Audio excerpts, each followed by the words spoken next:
Welcome to the Sales Influence Podcast, where we talk about finding the why in how people buy. I'm your host, Victor Antonio. Thank you for joining me today. Hey, today I got something. I think you're going to love this. It's something we often don't think about, which is, if we're the incumbent, in other words, we're the body, the company people are buying from, how do we prevent customers from leaving us? In other words, I want to talk about client retention. And let's say you're in a renewal situation where the customer is debating whether to renew with you or not. The question is, how do you present? How do you bring up certain situations? What type of conversations do you have? And how do you structure your conversation to make sure they stay with you and not go with someone else? In other words, keep them with you, retain them. So what I want to give you is an acronym to work with. I'm going to call this one META-C. META, META-C. Now, this is the acronym I want you to have in your head because this is the structure of the conversation you're going to have with a client who is debating whether to renew with you or not. Now, let's go through the model. The M stands for money.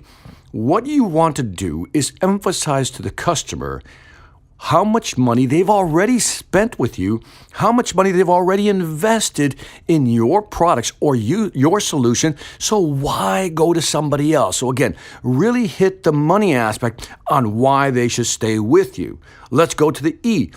Also, remind them of how much effort has gone into getting to this point with you or your company. In other words, talk about, the system changes, the process changes that have already been put in place to actually work with you.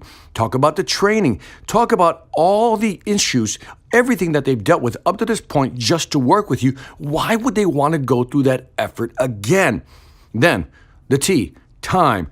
Talk about, if you do decide to go with somebody else, how is that going to impact, let's say, delivery time, turnaround time, or productivity? Mr. Customer, you want to stay with us because this is how it will impact schedules, turnaround, and you don't want that to happen. So what you're doing is reminding the customer, again, of how much money it's going to cost, effort it's going to take, and how much time delays are going to be impacted if they decide to go with somebody else. So again, in your presentation, what you're doing is reminding the customer that if they do decide to go with somebody else and not renew with you, that there is a cost.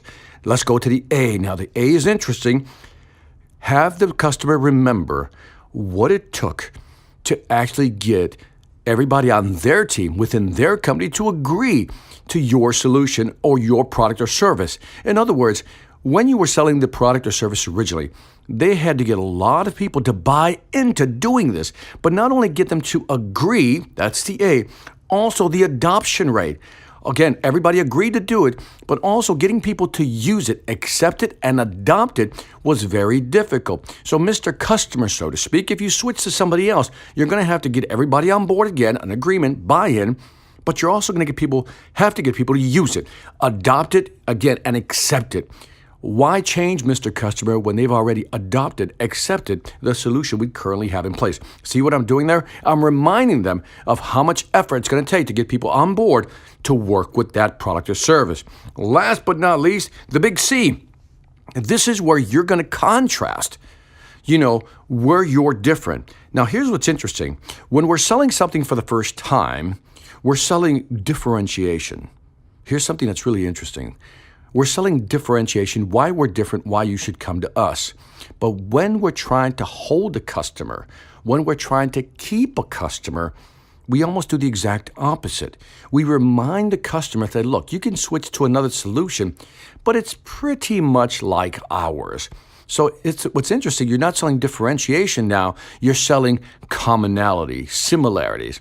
In other words, let's say a competitor's coming in, they're pitching their product, and what you want to remind your client of is, look, I get the idea that this other company wants to come in and take over and sell you their products. But guess what? We're very similar to them. In other words, there is no difference. There is no contrast. So why switch?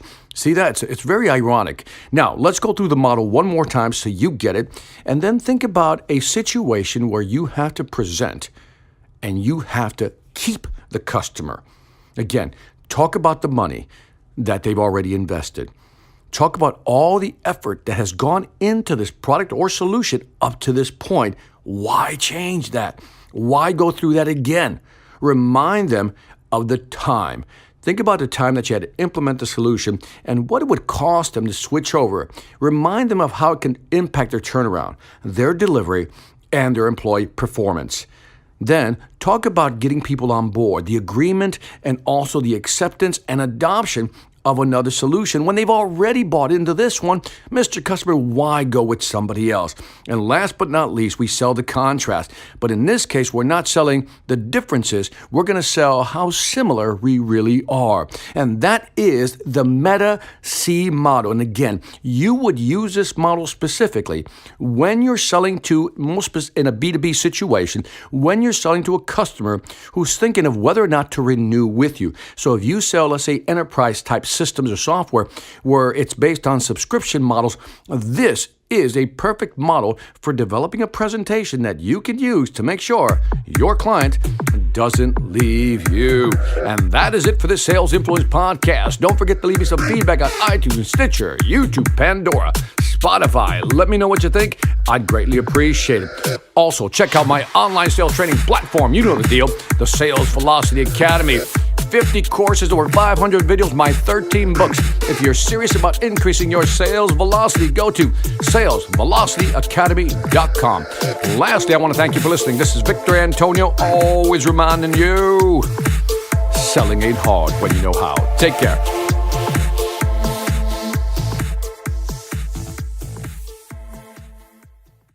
Hi, I'm Victor Antonio. I'm an author, sales trainer, and keynote speaker. I'm often asked, what makes a great speaker? Is it someone who delivers real content that the audience can use? Is it someone who engages the audience so they're part of the learning experience? Or is it someone who can motivate an audience to push them beyond their comfort zone and discover new abilities? The answer is yes. But the most important thing to remember is that I'm not there to look good. I'm there to make my client look good.